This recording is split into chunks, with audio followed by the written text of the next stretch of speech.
From Sports Page here with Paul Gallup. I knew that, Paul. Yeah, you go. Just a fellow New Jerseyan, so he'll forgive me here.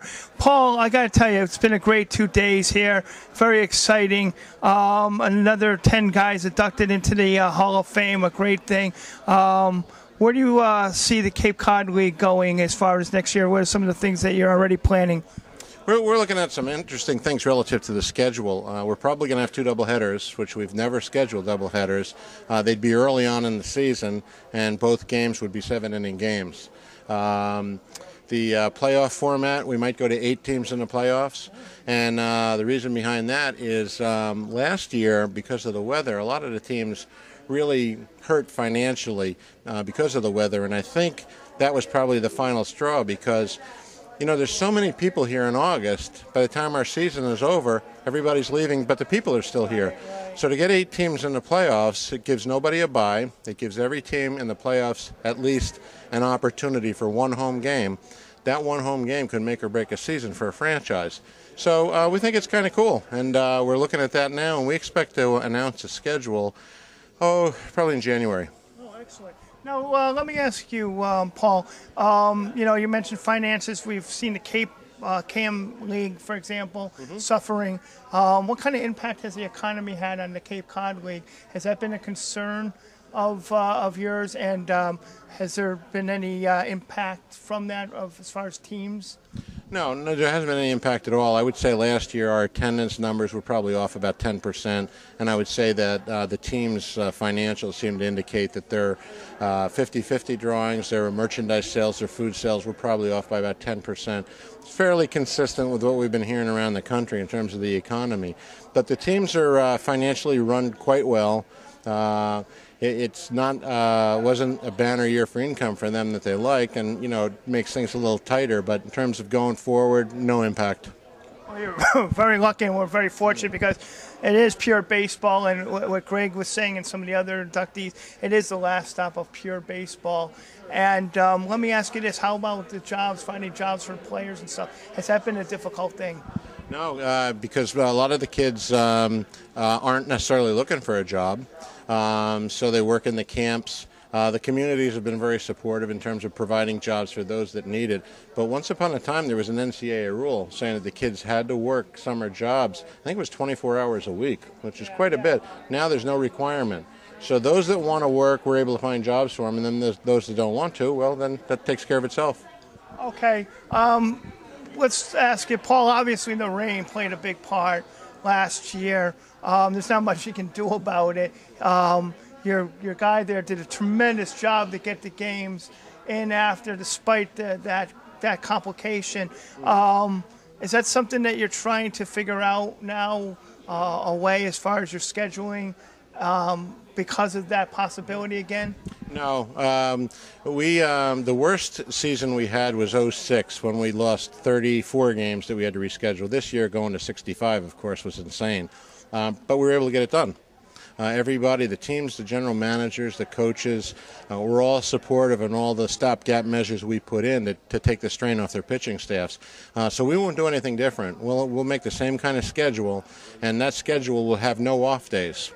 The typical off day, we would take a game from the next day and slide it over to the off day so that on paper we technically have a game scheduled for every night of the season. But what happened last year that we lucked out on is that because of that, we were able to slide games around for makeups. So we kind of backed into that. We were fortunate and it worked out well. So we'll go into the schedule planning in the same process, and I think we'll be fine. But making a schedule, you can never get caught up in the weather because you don't know. Right, absolutely. Now, how many games will be there next year? 44. 44 games, that's great. And now, will you be going to off the Cape at all? There was talk about that a couple of years ago when me and you were sitting at in Brockton at the Rocks.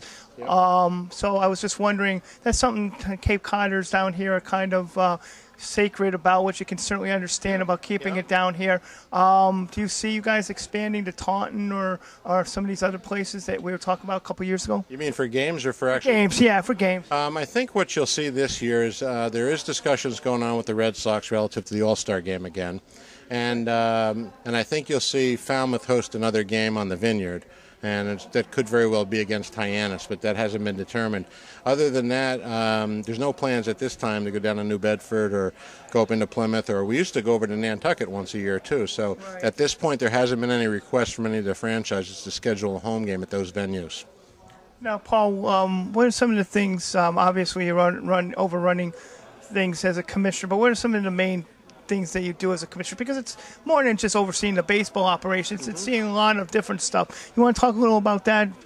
Some of the charity things you do, the fundraising things you do, let people know, that what Cape Cod baseball is about? Well, Judy, our president, she handles all of the fundraising and marketing type stuff. As you had mentioned, everything that I do is on the other side of the fence, if you will. So I deal with the umpires, I deal with the players, I deal with contracts of the players, deal with procuring the umpires, procuring baseballs, recommending the bats that we can use, different manufacturers. If there's issues, I've got to review to see if there's suspensions or fines. So the way I describe it to people is anything that goes on the field side of the fence, I take care of, and anything on the other side of the fence, basically running the business of the business, that's something that Judy handles, and she does very well. She does. What was that one incident? There was something that you had to handle, you and the general manager of one of the teams last year. There was some kind of a thing that you guys had to, I don't remember what it was. I happened to see it at the Cape Cod website. It was nothing big issue, but I guess it was just something. It might have been over location or maybe rescheduling or something. No, I don't recall. Nothing comes to mind. No, last year, other than the weather, we had a fairly docile year. Our suspensions were down, our ejections were down, our fines were down, but nothing jumps out at me that was a specific issue.